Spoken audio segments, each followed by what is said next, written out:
신제트 작전을 세웁니다. 아, 그놈은 제트 정말 좋아하네요. 네. 아직도 점검 요격을 하겠다. 다만 좀 더 뒤에서 이 마리아나 제도 부근에서의 대결전의 서막이 슬슬 피어오르기 시작해죠. 작전명이 이제 포리저, 포리저? 약탈자.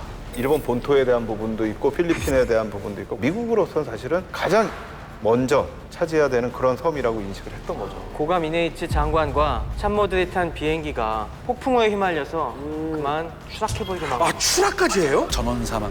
사령장관이 탄 비행기는 추락해서 전원 사망을 했고요. 오. 넘버 투인 호쿠도메 시게도 참모장이 원주민에게 포로가 되고 그 다음에 게릴라에게 넘어간 겁니다.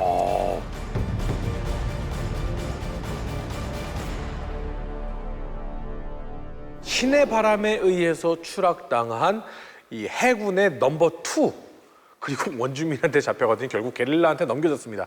이 사건을 부르는 이름이 있다면서요? 네, 이 사고가 딱 발생했을 때 일본 해군은 이전에 있었던 악몽이 하나 떠올랐습니다. 뭐였을까요?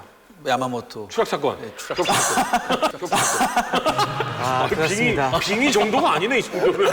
바로 야마모토 사령장관이 추락했던, 그래서 비참하게 생을 마감한 그 사건이 떠올랐던 겁니다. 그래서 사건 이름도 그때 떨어진 사건을 해군 갑사건이라고 했거든요. 그러니 그 다음 재림 을사건이라고 명명하게 됩니다.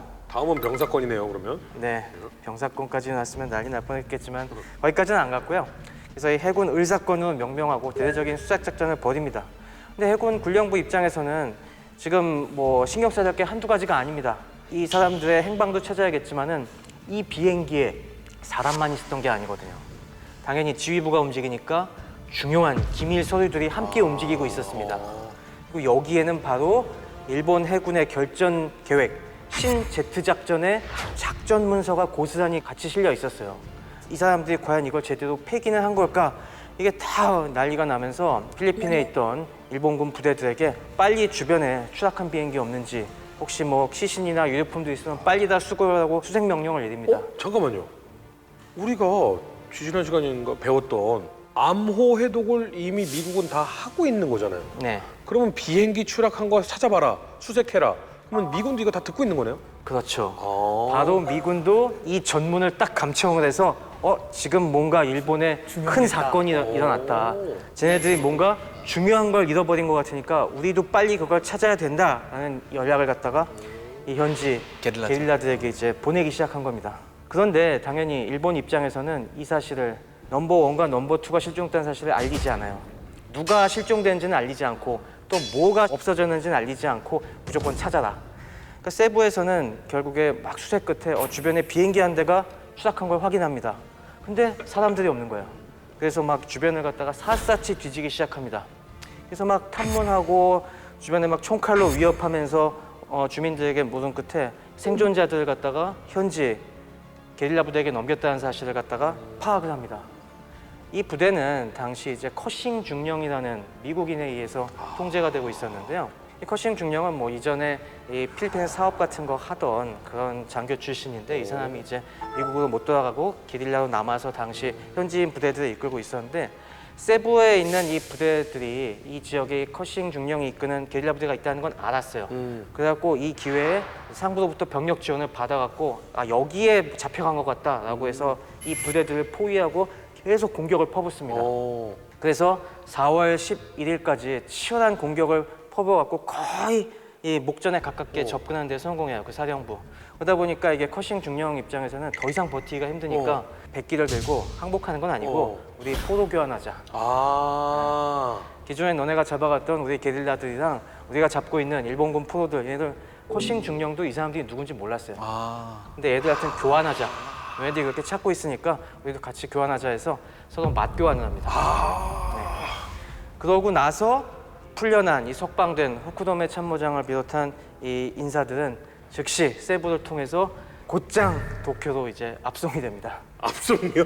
이 포로가 되는 과정에서 어떤 일이 일어났는지 조사를 해야 되니까 빨리 들어와라고 해서 도쿄로 와서 조사를 받기 시작합니다. 네. 그래갖고 이제 캐묻기 시작해요, 조사관들이. 참모장님, 그때 추락하실 때 기밀 서류들 어떻게 하셨어요? 제대로 버리신 거 맞죠? 당연히 후쿠도메는 내가 그 불타는 비행기에서 겨우 빠져나갔고 헤엄쳐 왔는데 당연히 그런 것들은 같이 타버렸거나 바닷속에 가라앉았겠지. 그 말해서 뭐해. 니들 내가 살아와서 기분 나쁜 거라도 있어? 막 이렇게 막 얘기를 하고 역정을 내는데 네, 그럼 뭐 그거는 그렇게 알겠습니다마는 근데 살아 돌아오셨네요.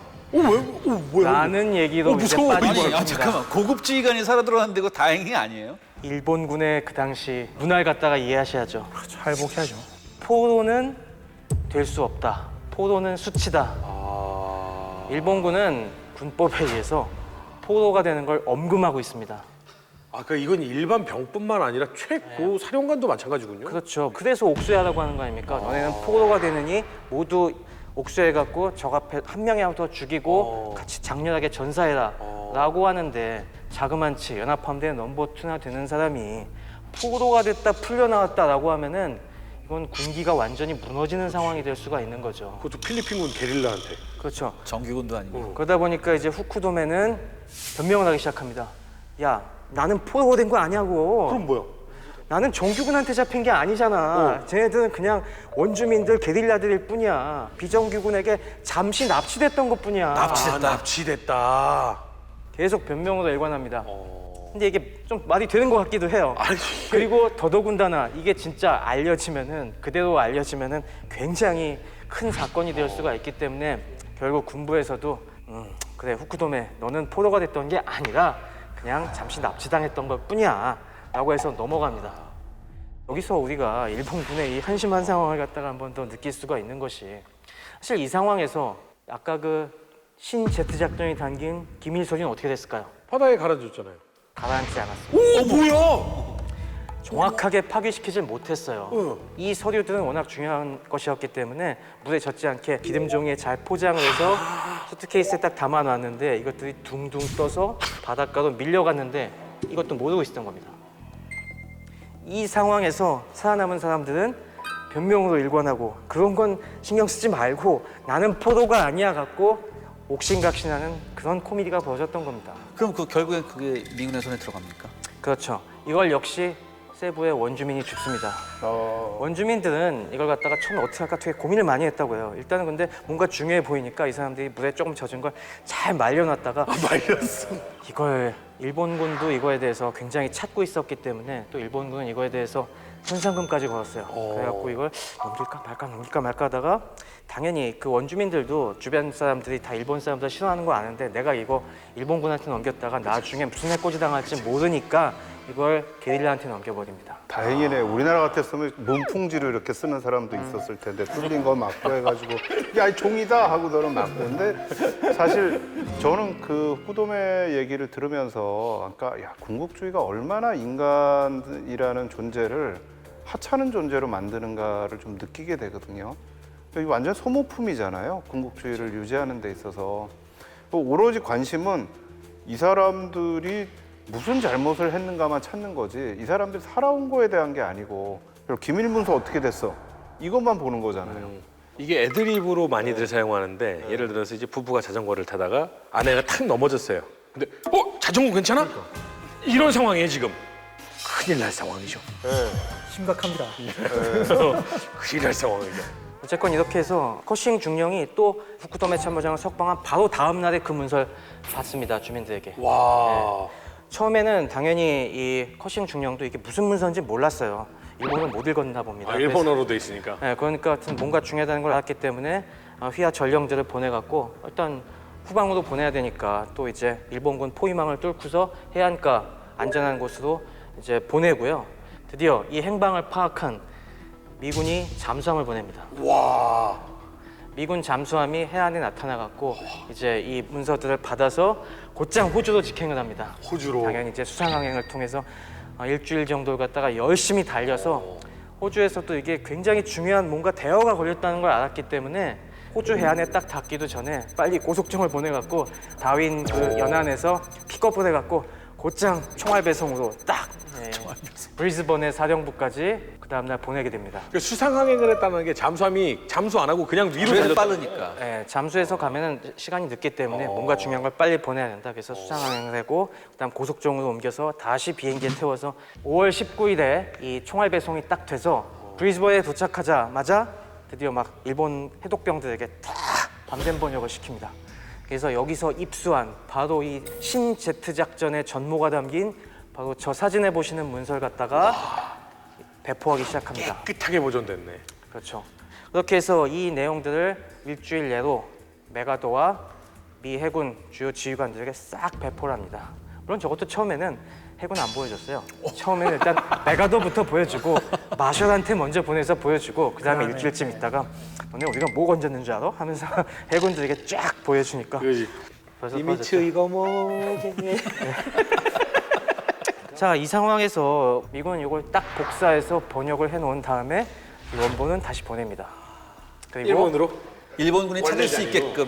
네, 그래서 그 주변에 다시 잘 포장해놔서 둥둥둥 띄워놓습니다. 물론 이건 한참 뒤의 얘기인데 그래서 결국에는 일본군이 이걸 갖다가 습득을 해요. 그래서 이렇게 찾아 헤매던 걸 결국 무사했군요. 라고 하면서 전혀 역시 넘어간 걸 까맣게 모르고 있었습니다. 야, 이거 어떻게 보면 농락인데. 이거 거의 농락 수준인데. 제트 작전의 그 내용들이 전부 다 담긴 그 문서가 오롯이 전부 다 미군한테 가서 번역이 됐고 다시 그걸 갖다 놓고 그걸 일본군이 찾았고 네. 그러면 제트 작전은 변경 없이 그냥 가요? 일본 입장에서는 좀 찜찜하잖아요. 네. 그래도 어떻게 된지 좀 모르니까 그래서 이름을 바꿉니다. 이름만 바꾸나요? 아니 내용을 바꾸는 게 아니라 MC님께서 가장 좋아하는 이름 있잖아요. 일본 작전 중에서. 바보 작전? 네, 아호 작전. 아호 작전. 아호? 네, 이름만 이제 바꾸면 찜찜하니까. 어. 네, 그래서 내용은 이제 마리아나 제도 방면으로 미군의 주력을 유인을 해서 여기서 항모 결전을 펼치겠다라는 거고 이제 4월 달에 작전이 입안돼서 이제 5월 3일 날 대보 운영에서 이 작전을 이제 발령을 하게 됩니다. 근데 제가 여기서 조금 드리고 싶은 이야기는 44년 초반에 이제 일본의 상황을 조금만 이야기를 좀 해볼 필요는 있을 것 같아요. 그러니까 이미 초반에 우리가 지금 다 이야기했던 것처럼 절대 국방권이 무너지고 있는 상황입니다. 특히 이제 미군이 B-29기를 이제 개발해가지고 실전에 이제 배치 중인 상황이고 도조 히데키도 이걸 알고 있었어요. 그러니까 도조 히데키가 이때 이제 비망록 같은 경우를 읽어보면은 패전은 시간 문제다. 그러면 현실적으로 할 수 있는 거는 일본이 이제 최소한의 피해로 전쟁이 끝나는 거다라는 걸 적는데 감히 이런 인식을 누구에게도 공유를 못해요. 그래서 당시에 일본에게 어떤 문제가 있었을까를 보니까 전쟁을 수행하는 입장에서는 일단은 미군의 해상 봉쇄가 이제 본격적으로 시작이 되고 있고 그 다음에 전략 폭격의 위협이 이제 가시화되는 상황인 거죠. 그런데 이제 군사적으로 할 수 있는 거는 사실 해상 봉쇄를 없애는 것보다는 전략 폭격의 위협을 제거하는 거잖아요. 네. 그래서 44년 초에 이제 대본령에서 큰 작전 3개가 위반이 됐고 결정이 됩니다. 네. 첫 번째가 아마 가장 좋아하는 작전일 것 같은데 육군이 했던 인도 쪽에서 인팔입니다. 새로운 국면 전환이 필요하다. 그렇죠. 인팔 작전. 그다음에 두 번째가 이제 중일 전쟁에서 대륙 통타 작전입니다. 내륙으로 들어가겠다. 네. 그래서 미국이 가지고 있는 이제 비행장들을 제거를 하겠다. 기지들을. 그다음에 이제 세 번째가 여기 이제 방금 이야기했던 신지 작전입니다. 첫 번째, 두 번째는 다 육군이 하는 거고 세 번째만 해군이 하는 거잖아요. 여기서 이제 메가더가 생각했던 6인이 방면에 어떤 그 부분 빠져 있다는 거 보면은 그만큼 전략 폭격의 위협이 이제 다가왔다는 의미가 또 될 거고 그 중에서도 이제 3번에 대한 왕의 기대가 가장 컸어요. 왜냐하면 그 세 가지 작전 중에서 3번만이 유일하게 절대 국방권을 지킬 수 있는 작전으로 본 거기 때문에요.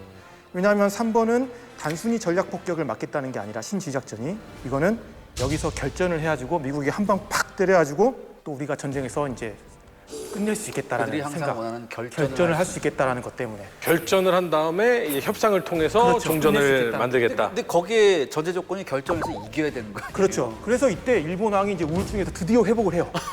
그래서 이길 이제 수 있다는 어떤 네, 희망. 적극적으로 이제 지시를 내립니다. 본인이 야 해군 너희 잘할 수 있어.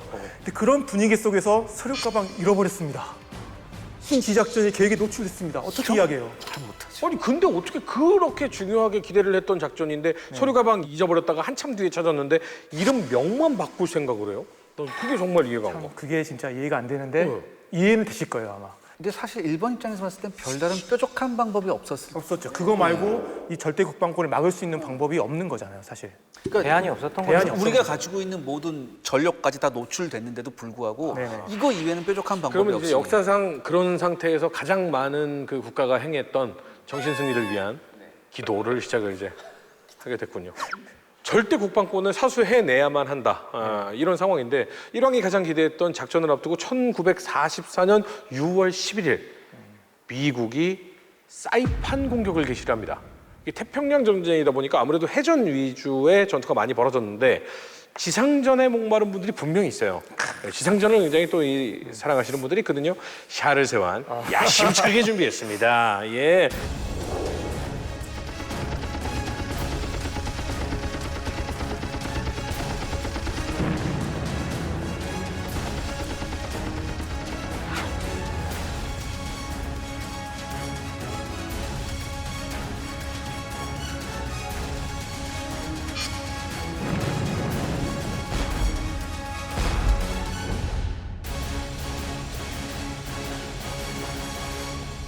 사실 그 일본 입장에서도 이 사이판에 일린다는 것 자체는 사실 상상하기 싫은 거예요. 그렇죠. 그러니까 이건 절대 국방권의 뭐 최첨단에 있는 라인이었기 때문에 그래서 일본도 이 사이판이 중요했다는 걸 알았기 때문에 만주에 있던 전차 부대를 끌고 와서 여기다 배치를 해요. 만주에 있었던 제9 전차연대라고 있었거든요. 관동군. 얘네들 전부 다 끌고 와요.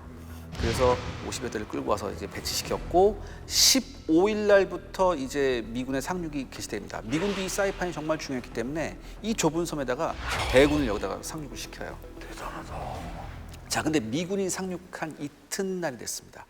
6월 16일 밤이었는데 미군 교두보를 지금 해안가에 미군이 교두보를 설치했었거든요. 이거를 박살내야겠다라고 해서 이 만주에서 급파된 이 전차 부대가 야간 습격을 감행합니다. 네. 너무나 급작스럽던 습격이었기 때문에 전차 부대를 부를 틈도 없었고 항공 지원을 부를 틈도 없었어요. 그래서 오로지 보병만으로 지금 일본군 전차를 맞이해야 되는 상황입니다. 이건 완전히 바뀌었죠. 우리가 알고 있는 상황하고. 근데 미군한테는 히든 카드가 있었습니다. 히든 카드가 있다고? 바로 2.36인치 바주카가 있었어요. 바주카. 바주카. 어깨에다 메고 쏘는 거예요. 50여 대의 전차가 야습을 했는데 미군 보병들이 침착하게 대응을 해요.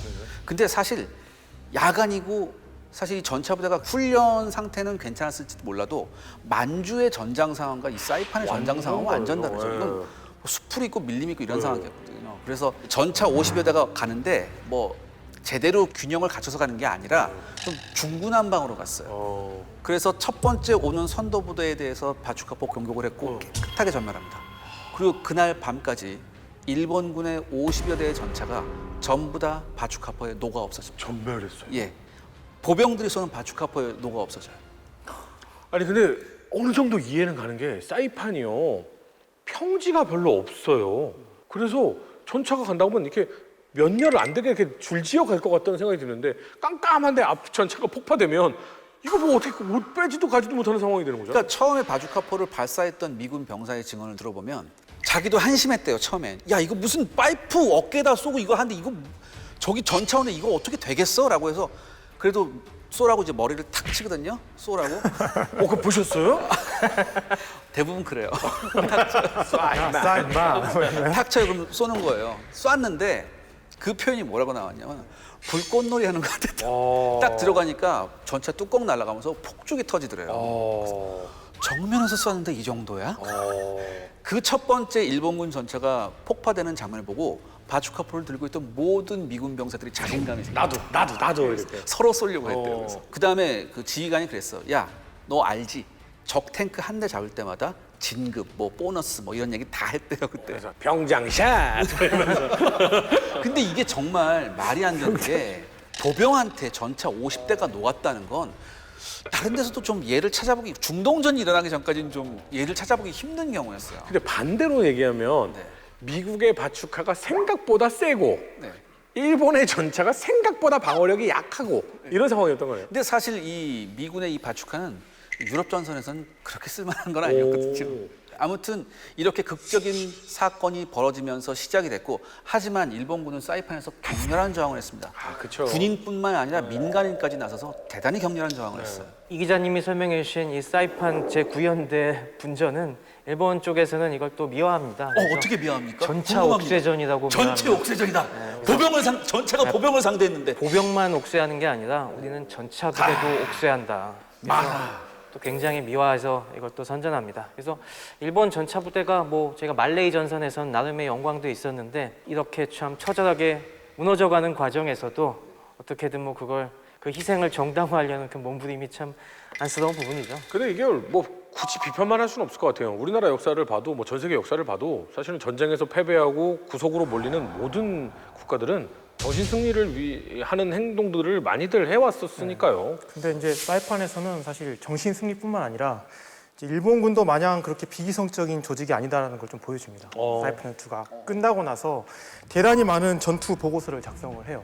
그래서 일본이 원래 이제 하려고 했던 그 반상륙 작전이잖아요. 그래서 반상륙 작전 교리가 개선이 되는데 상륙을 막는 교리입니다. 반상륙 작전. 근데 이게 이제 기본적으로는 강에서 어떻게 방어를 할 거냐부터 나옵니다. 그래서 강을 이제 해안으로 확대를 시키는 거죠. 네. 그래서 초창기에 일본의 이제 상륙 작전에 대한 방어는 그 해안선을 방어하면서 해안선에서 만세돌격을 통해 가지고 상륙하는 부대를 바다로 밀어버리는 거였어요. 근데 이런 게 44년 8월에 이제 일본이 만들었던 게 도서 방어의 요체라는 교범을 만들었는데 여기서는 해안 방어와 중심 방어를 둘 다 강조를 합니다. 그러면서 교범에서는 헛되이 만세돌격을 하지 말고 이거 번역한 겁니다. 예. 끝까지 버티면서 장기 방어를 해라. 요새를 강화해라. 부대의 분산과 은폐 반드시 해라. 공격 정신을 강조해야 한다. 이렇게 합니다. 근데 이제 여기서는 둘 다 강조를 한 거죠. 중심 방어와 해안 방어를 어떻게 보면. 근데 사이판이 끝나고 나서 해안 방어를 폐기해 버립니다. 일본군이. 그러면서 어떻게 이야기를 하냐면 최근의 전투 경험, 이건 사이판 전투입니다. 를 반영하여 해안 방어를 완전히 폐기한다. 미군의 압도적인 화력에 이제 해안 방어가 의미가 없다는 걸 깨달은 거죠. 그러면서 중심 방어를 강조를 하면서 불필요한 돌격을 이제 금지시키는 교리로 이제 나가게 됩니다. 이제야 조금 정상에 가까운 거죠. 근데 문제가 있어요. 과연 이걸 실행하는 사람들이 얼마만큼 이걸 잘 이해를 하고 있느냐. 더 문제는 건축자재 아니면 시간이 부족해요. 섬을 그렇게 요새화하는 데는. 특히 이제 제가 생각했을 때 더 문제는 장교들이 안 바뀐다는 거예요. 왜냐하면 이 사람들이 육사, 6대 병과학교에서 교육받을 때는 공격이야말로 우리의 승리를 보장하는 가장 최고의 수단이다라는 걸 계속 교육받은 사람들이 방어로 쉽게 안 바뀌거든요. 효과적인 방어 작전에 대한 개념이 없었고. 예, 안 바뀌는 거예요. 그래서 이제 이오지마에서도 크리바야시가 그렇게 에아 부대장들의 돌격을 막느라 좀 힘들었잖아요. 사실 통제도 잘 안 됐고 오키나와에서 잘 통제도 안 되는 부분들. 근데 이제 그럼에도 그렇게 이때 교리가 바뀌었기 때문에 이제 미국의 상륙 작전이 훨씬 더 많은 피해를 입게 됐고 또 한편으로 우리는 단순히 이제 교리가 바뀐다고 해서 싸우는 방법이 쉽게 딱 바뀌는 거는 아니다라는 그런 교훈도 얻을 수 있는 거죠. 근데 약간 섬뜩한 게 네. 만약에 이걸 3, 4년 전에 만약에 교리 바뀌어서 적용이 그렇죠. 됐으면 훨씬 더 많은 피해를 입겠죠. 끔찍하네요. 예. 사이판 전투에서 제가 봤을 때 또 하나의 특징은 여기 일본군이 한 4만 4천 명 정도가 옥세를 했지만 네. 포로가 2,300명입니다. 다 죽었네. 아니야. 근데 다 죽은 게 꽤 아니에요. 많이 나온 거죠. 네, 그러니까 왜냐하면 이전에 다른 섬들에서의 전투에서는 보통 1% 정도의 포로가 나와요. 투항하는 인원. 아 이전에 비해서. 예, 근데 이때는 거의 5%의 포로 비율이 나오거든요. 투항한 인원이 나온다는데 이걸 어떻게 해석하느냐는 문제죠. 여기에는 이제 미국의 적극적인 선전, 리플릿이나 방송과 같은 선전. 우리는 너희 안 죽여, 너희처럼. 너희처럼. 이거 단어 붙습니까? 너희처럼. 너희처럼 안 죽여. 들어와, 먹을 거 줄게. 그래서 옥새가 없어졌다라고 이야기를 하기는 어렵지만 분명히 이 시기에 와서 일본군에게 뭔가 문제가 생겼다. 의미 있는 변화가 생기기 시작했군요. 그렇죠. 네. 분명히 뭔가 전의가 확실히 저하되고 있었고 특히 이제 이런 의미에서 좀 확대해서 해석하자면 과연 옥새라는 게 일본군의 전형적인 어떤 그런 전쟁 수행 방식인가? 다른 뭐 중일 전쟁 이런 데는 없잖아요, 옥새가. 그럼 거기선 지네들이 맨날 두드려 팼어요. 그렇죠. 그러니까 환경적인 요소가 컸다. 근데 분명한 거는 이때부터 뭔가 일본군에게도 변화가 일어나고 있고 분명히 이거는 전반적인 어떤 전쟁이 돌아가는 거를 알고 있지 않았을까. 그런데 하나 질문이 있습니다. 그렇다면 이 이후에 벌어졌던 이오지마하고 네. 오키나와에서는 또 다르지 않습니까? 또 다르죠. 근데 오키나와도 사실 많이 투항을 하긴 하죠. 저도 여기서 질문이 뭐냐면 네. 저렇게 늘어난데 네. 일본군 구성의 변화는 없었어요? 그러니까 왜냐하면 이제 요 지금 44년 되면 관동군들이 여기 식민지에서도 징집병들이 오기 시작을 하거든요. 네. 그래서 나중에 전쟁 중하고 전쟁 끝날 즈음에 일본군 포로를 잡은 사람들 중에 한국인들하고 중국인들을 신문한 자료들이 있어요. 그래서 지금 그 일본 통치하에 한국과 중국이 어떠냐 상황이 그럼 우리가 직접 이제 거기 들어갔을 때 어떻게 통치할 건가? 근데 그때 이제 한국인, 중국인 포로들이 맞습니다. 나오거든요. 네, 네. 그러니까 만약에 저게 이렇게 증가했다면 그 당시에 혹시 일본군 구성에 변화가 있었던 건 아닌가? 그거 한번 제가 되게 여쭤보고 유의미한 싶어요. 되게 분석인 것 같습니다. 예. 그러니까 환경적인 요인이 더해서 네. 분명히 그 안에 뭔가 변화가 있을 것이다. 그리고 조선인들도 이제 많이 포함되어 있고 네. 이런 부분들까지 한번 고민해볼 필요가 있을 것 같아요. 이거는. 네. 그다음에 이제 사이판의 점령에 대해서 이제 비춰본 미군 입장에서 우리가 지금까지 알고 있는 건 B-29의 기지가 됐다는 데 참 의미를 많이 뒀는데 사실 그것보다 더 큰 의미가 있는 게 또 하나 있죠. 여기가 미군의 잠수함 기지로 이용돼요. 왜냐하면 그 전까지 미군은 잠수함을 일본 본토에서부터 4,000km 떨어진 데서 출격을 시켰어요. 그러니까 행동에 제약이 많았거든요. 근데 사이판이 미군 수중에 떨어지면서 여기서 잠수함을 출격시키게 되니까 이제는 쉽게 말해서 일본이 생각하고 있는 모든 바다에 미군 잠수함이 활개를 치게 됩니다. 그러면서 이제 일본은 점점 더 말라가기 시작하는 거죠. 안 그래도 다 부족한 상황인데 잠수함까지 돌아다니면서 파괴하기 시작하면 뭐. 근데 사이판을 갔을 때 정말 저는 놀라웠던 게 일본 관광객들이 가장 많이 가는 곳이 만세절벽이에요.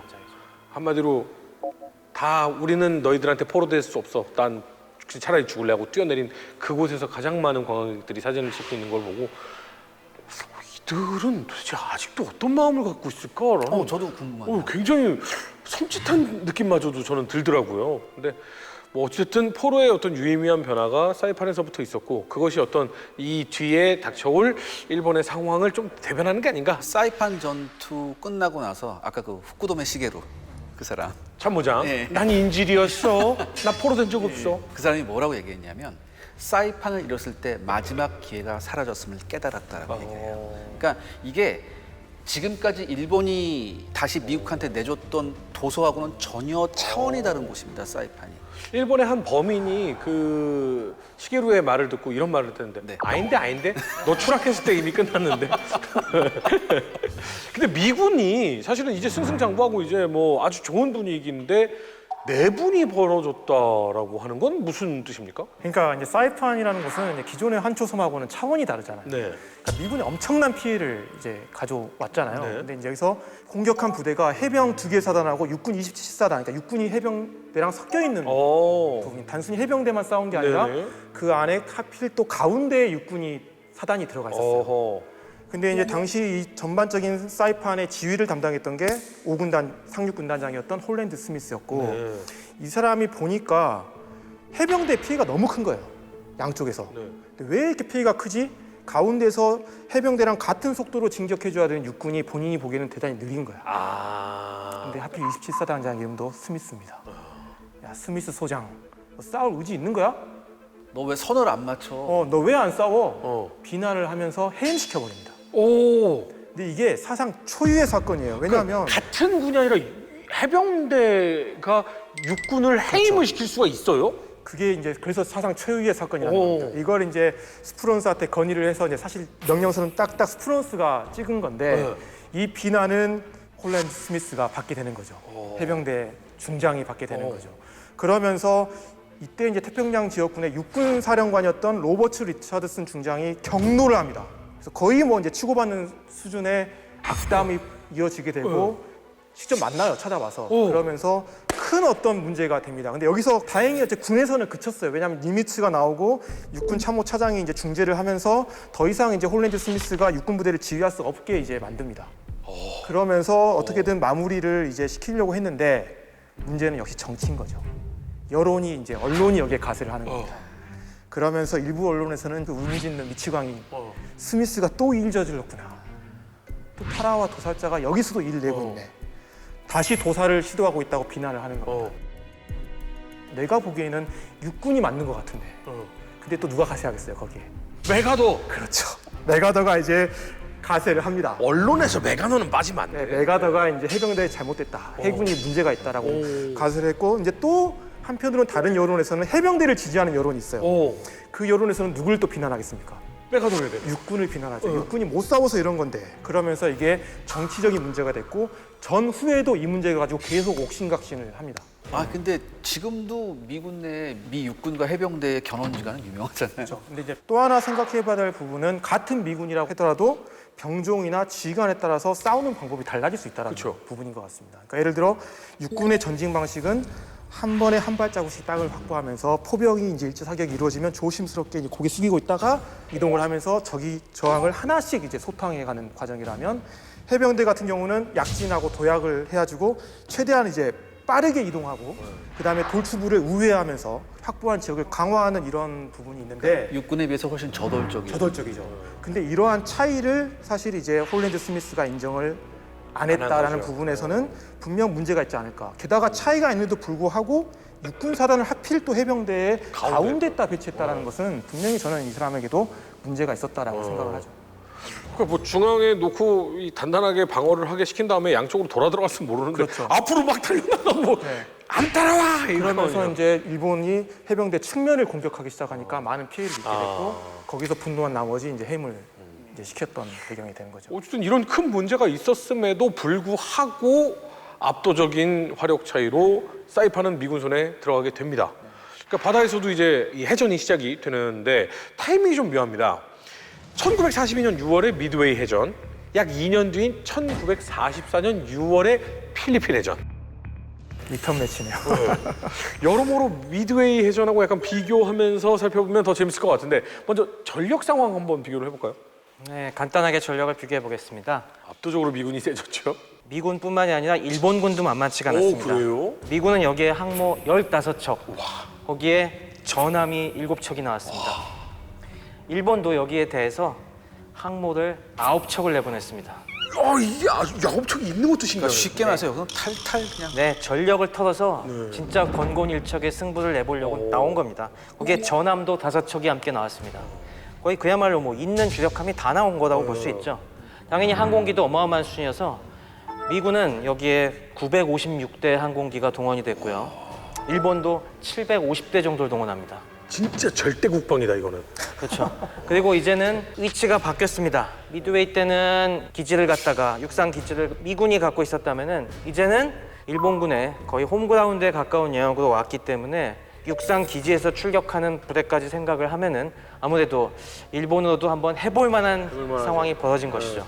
불침 항모인 미드웨이를 미국이 갖고 있던 미드웨이 해전이라면 이번엔 불침 항모를 일본이 가지고 있고 미국이 들어오니까 그야말로 완전 전쟁 초창기로 돌아가서 쫙 모았다가 한 방에 쳐라는 결전 일본 생각대로 가는 거잖아요 지금. 일본 이길 것 같은데요? 그러니까 그들이 원했던 방법입니다. 그들이 원했던 지금 장이 이기는 거 열렸어요. 아닌가요? 이 리턴 매치가 정말 적절한 말인 것이 여기서 그동안 꼭꼭 숨겨놨던 일본의 제1기동함대가 다시 등장합니다. 항공모함 4척을 잃으면서 그때 일본은 기동함대를 갖다가 폐지시켜버리고 이제 3함대 소속으로 다 남은 항모들을 밀어 넣었었는데 새로 건조되는 항공모함들과 새로 보충되는 항공대를 갖다가 다 모아서 섣불리 투입하지 않고 이 결전을 위해서 확실히 전력을 쌓아놓고 여기서 투입하기 시작한 겁니다. 이야, 드디어 일본이 원하는 스타일대로 가고 있고 혹시라도 제1기동 함대에 대해서 궁금하신 분들이 있다면 왜 일본 함대가 강한지 지난화를 살펴보시면 알 수 있습니다. 그 사이에 일본 해군이 자랑하는 새로운 항공모함 다이오가 여기 투입이 됩니다. 신형 그래서 항공모함. 기존의 쯔이가쿠와 쇼가쿠에 더해서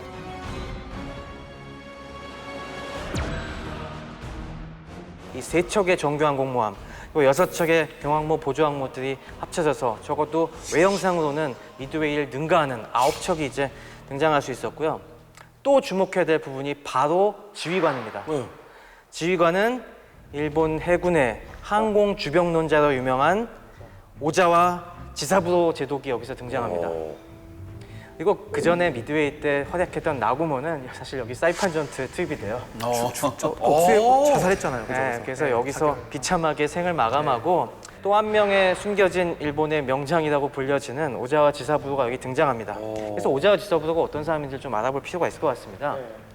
오자와 지사부로는 뭐 나구모도 그랬듯이 사실은 일본 해군의 이 수레전대 출신입니다.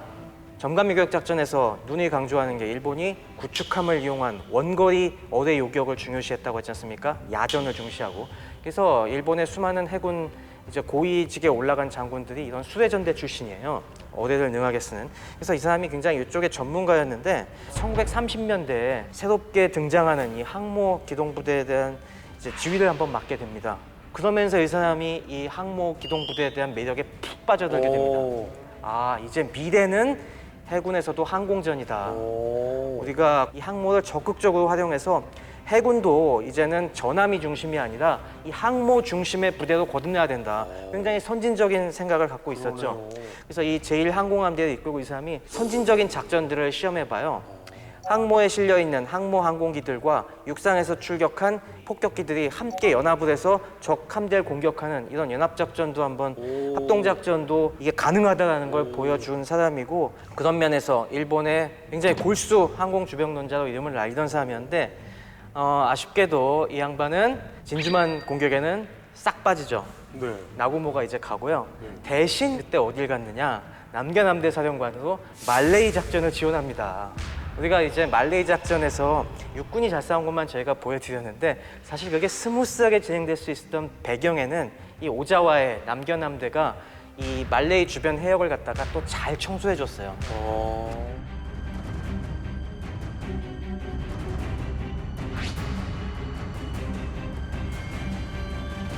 그리고 이 사람이 그 뒤로는 병력을 이끌고 저희가 인도양으로 잠시 진출했다고 했지 않습니까? 네. 인도양 쪽 진출할 때도 이 사람이 항모 부대를 끌고 가서 아주 신론섬 전투 같은 데서 영국 함대를 거의 그로기 상태로 몰고 갔죠. 하지만 거기서 이 사람이 더 뜻을 펼치지 못하고 나고모에게 다시 미드웨이 주도권을 넘겨준 게, 그래서 그게 큰 실책이었다는 사람도 있습니다. 어떻게 보면 연합군 입장에서는 참 다행인 상황이네요. 항상 하는 말이 나고모는 항공 전문 지휘관이 아니었잖아요. 아니었어요. 근데 이 사람은 항공 전문 지휘관이었습니다. 그리고 인상도 딱 보면 뭔가 굉장히 다부져 보이기 강단 있게 생겼어요. 그러니까 함재기를 어떻게 운용할지를 아는 사람이었으니까 차이가 있었겠죠, 그게. 그리고 이 사람은 미드웨이가 결국에 패전으로 끝난 뒤에 1942년 11월에 다시 제3함대 사령장관으로 요직에 복귀를 하게 되는데요. 이때도 주변 참모들에게 다그친 게 미드웨이 전황을 다시 한번 복귀해보면서 야, 내가 봤을 때는 이때 우리 암호가 털렸던 것 같다. 이 얘기를 딱 지적합니다. 우리가 여기서 이 상황에 몰릴 리가 없어. 이게 암호가 털리지 않고서야 어떻게 이렇게 될 수가 있겠니? 라고 하면서 부하 참모에게 이거 한번 철저히 조사해봐. 털릴 가능성 없는 거야 진짜? 했는데 참모가 조사를 열심히 하고서 절대 털릴 리 없습니다. 라고 해서 여전히 미심쩍어 갖고 오자와 지사부로는 이후로도 통신 보안 잘 지키고 너네 미드웨이에서 당한 거 기억해야 돼. 그래서 이 사람이 강조한 것이 정찰을 엄청나게 내보내라. 그때 우리 정찰기 별로 안 내보내서 진 거 아니냐. 정찰을 몇 배로 강화하고 이런 것들을 굉장히 강화해서 이번에는 정말 해볼 만한 지휘관이 어마어마한 병력을 이끌고 나온 것이죠. 실제로 잘 찾았어요. 그러니까 지금까지 봤던 일본군 지휘관 중에 진짜 드물게 건전한 판단을 하는 지휘관. 그러니까 주사위가 1만 나올 거라고 자꾸 생각하고 이러지 않고. 그렇죠. 그러니까 왠지 분위기가 일본이 이기는 분위기로 가고 있어. 지금 일본 해전 역사상 가장 강력한 함대가 등장을 하고 가장 강해 보이는 지휘관이 지휘봉을 잡았습니다. 이렇다면 브리핑 안 들어볼 수가 없죠. 심소령 Yes, sir. 브리핑 들어가야겠습니다. 1944년 6월 15일 미국의 사이판 공략 상륙이 시작되면서 일본의 아호 작전이 본격적으로 시작이 됩니다. 바보 작전은 아닙니다. 왜냐하면 대단히 철저하게 준비했고 참신한 아이디어로 작전을 수행하려고 했기 때문입니다. 첫 번째 참신한 방법이 뭐냐라고 했을 때 일본의 전법은 이 당시에 아웃렌지 전법 또는 아웃박싱 전법을 사용을 합니다. 옆에 제가 이제 원장님께서 계시는데 원장님을 때리고 싶어요. 때리고 싶으세요? 네, 근데 저는 원장님한테 맞기 싫어요. 그러면 제가 팔이 길면은 원장님은 저를 때리지 못하는 위치에서 네. 저는 원장님을 충분히 때릴 수 있는 네. 거리에서 공격을 한다는 네. 거죠. 그게 이제 아웃렌지 또는 아웃박싱 전법입니다. 그러니까 그거면은 아직까지 항속거리가 긴 제로 전투기를 믿고 있었다. 그러니까 일본의 지금 공격기가 유일하게 미군에 비해서 앞서 있는 게 뭐냐면 항속거리다. 아하. 그러니까 통상 이제 제로기 같은 경우는 최대 2,200km, 헬켓은 최대 1,500km라고 한다면 일본의 항속거리가 더 길기 때문에 미군은 일본 항모를 공격할 수 없는 거리에 우리는 위치해 있으면서 우리는 미국 항모를 공격하겠다라는 전법을 세웁니다. 나름 훌륭한 전법이네요. 그렇죠. 그래서 먼저 미국만 발견만 우리가 먼저 해서 먼저 그 위치에서 출격만 시킨다면 오호. 와, 게다가 우리는 뭐가 있냐? 불침 항모까지 있어. 여차 싶으면 절로 착륙해. 그리고 불침 항모에서도 같이 날아오면 돼. 그러니까 충분히 이제 이길 수 있는 전략, 작전을 세우게 되는 거죠. 거기 이제 또 하나의 묘수를 하나 만듭니다. 바로 함대의 배치예요. 함대 배치. 예, 그래서 이제 전위 부대와 그다음에 이제 본대를 나눕니다. 네. 그래서 전위 부대 같은 경우는 본대보다 약 190km 전방에다 배치를 해요. 그래서 어떤 사람들이 이거 뭐 ABC 미국에서는 그렇게 부르고 하는데 일본에서는 전위 부대 본대라고 표현을 쓰더라고요. 그래서 이제 전위 부대는 3항공전대가 약 한 경항모 3척을 이제 배치를 시켜놓고 그 다음에 본대는 갑부대, 을부대 2개 부대를 놓습니다. 그래서 갑부대는 1항공전대, 정규항모 3척. 그 다음에 여기 오른쪽에는 2항공전대가 이제 정규항모 2척, 경항모 1척. 왜 그렇게 했을까요?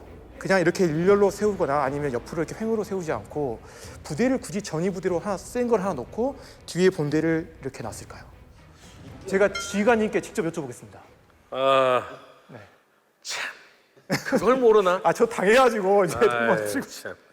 앞부대가 아웃레인지 정법으로 먼저 때리고 돌아올 때 후퇴를 하면 뒤에서 기다리고 있던 부대가 얘네 주먹이 날라오는데 아직 닿지 않을 지점에 다시 또 출격을 할 수 있으니까 그런 거 아닌가 상상해 보네. 역시 지휘관님은 한 단계를 고차원적으로 넘는 것 같습니다.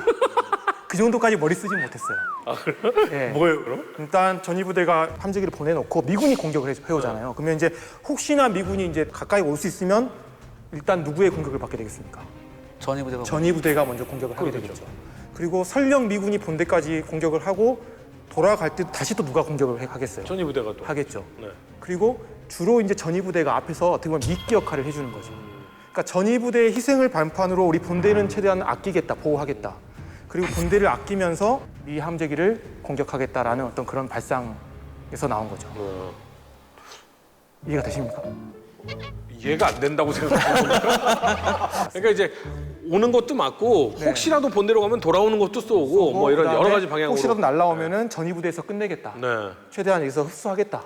힘을 미국의 공격을 흡수하겠다. 저게 그렇죠. 1차 공격을 흡수한다. 네, 흡수한다는 개념이 가장 큰 것 같습니다. 네.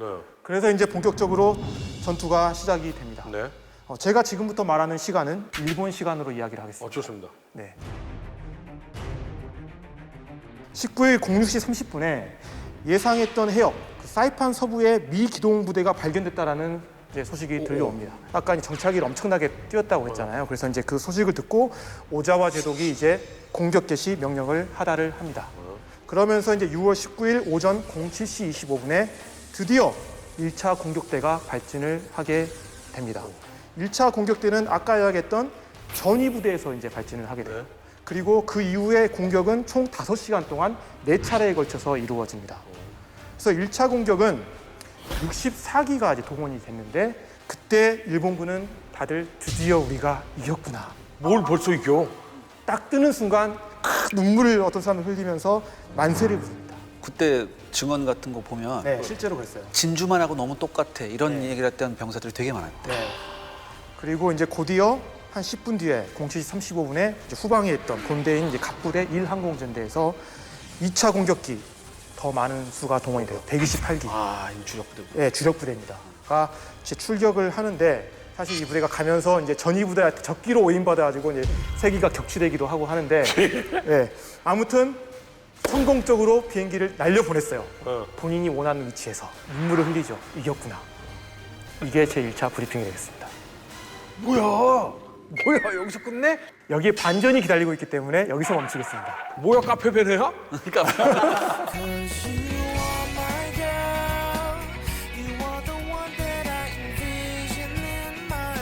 근데 조금 이해가 안 가는 게 네. 아니 비행기를 날려보내는 건 네, 너무 당연한 항공 부대의 그냥 기본 아니에요. 네. 공격 부대를 날려보내는 거. 근데 그걸 보면서 이겼다 만세는 도대체 이건 이거는 무슨 저는 의미야? 충분히 이해가 돼요. 왜냐하면 지금 이제 오자와가 하려고 했던 게 아웃렌치잖아요. 네. 제일 중요한 거는 먼저 미군 함대를 발견하는 거거든요. 그래서 내가 미군한테 거리가 안 닿는 거리에서 우리의 함재기를 발사시켰다는 것은 그 자체로서 이제 성공을 보장해 준다. 격투기에서도 보면 네. 거리감을 먼저 찾고 네. 내 잽은 닿는데 제 잽은 안 맞는 그 거리감으로서 먼저 잽을 뻗으면 그렇죠. 그러면 일단 선기 잡았다. 네. 이 느낌을 지금 가지고 그렇죠. 있는 거군요. 이제는 미 항공기는 우리를 공격할 수 없는 위치고 우리는 먼저 뛰어보냈다. 그 말은 이제 우리 함재기가 다 이제 때려잡을 것이다라는 그런 확신에 차게 된 거죠. 전 이렇게 생각해요. 그동안 일본군이 미 해군한테 거의 유린당하다시피 했잖아요. 네. 철저하게 유린당했는데 이제야말로 일본군의 생각에선 내가 원하는 장소에서 내가 원하는 방식으로 싸울 수 있다고 네. 판단이 된 거예요. 정말 오래간만에 진주만 이후로 정말 오래간만에. 그러니까 날아가는 순간 눈물 나죠. 근데 바로 눈물 나는 소식을 들었다라는 소식이 있던데. 승리의 기쁨의 눈물에서 통안의 눈물로 바뀌었다라는 소리를 들었다라고 하는데 맞습니까? 그렇죠. 해군 항공기들이 딱 미 항모 부대를 덮치기 전에 그들을 기다리고 있던 것이 있었습니다. 바로 지옥에서 온 고양이 헬캣이었습니다. 여지껏은 그러면 일본군들은 잘 맞닥뜨리지 못했던 비행기를 맞닥뜨리게 된 거예요. 그러니까 일본군은 전혀 저 위치에 미군의 요격 편대가 있을지 상상도 못했던 상태였어요. 중요한 게 또 뭐냐면 이때는 모든 전투기에도 폭탄을 달아놨었어요. 왜냐하면 너희들도 함대를 공격할 때 폭탄을 떨어뜨리려고. 그래서 보조 탱크에다가 폭탄까지 달아놓은 상태였어요. 일본군 입장에서 중간에 적 전투기가 나타났다. 보조 연료 탱크 투하 군법회의 위반입니다. 군법회의 가요. 그럼 안 돼요. 네. 이거 다 달고 있어야 돼요. 아니 근데 달고 있으면 전투력이 떨어지죠. 그래서 이때부터 헬캣의 사냥 잔치가 열립니다.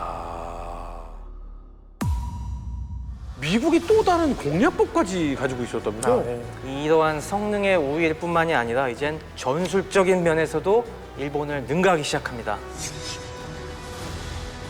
사실은 여기에 일본의 속절없는 패배의 이유가 미국의 신기술이 있었다고요? VT 신관이라고 하는 새로운 과학 기술이에요.